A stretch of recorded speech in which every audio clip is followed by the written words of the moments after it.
Aí galera, estamos aqui fazendo galpão. Só quando tem um tempinho eu tô fazendo esse carinha aqui, que eu sou serralheiro, entendeu?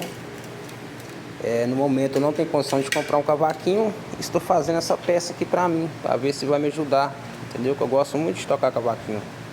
Será que vai dar certo? Me diz aí. Será que vai sair som? Todo original. Vou estar comprando as tarraxas, colocar as cordas nele. Todo de ferro, não tem nada de madeira aqui. Será que vai sair som? Me diz aí. Dá o seu like e curta o meu canal, para que isso aconteça, para vocês verem ele pronto, hein? Quando tiver prontinho aí, tiver prontinho no jeito, eu pego e posto ele para vocês verem aí. Será que vai sair som? Eu não sei, eu nunca fiz, né? Nunca vi um instrumento de ferro feito assim, entendeu? Mas quem sabe vai me ajudar aí, beleza? Se inscreva no canal e dá aquele like.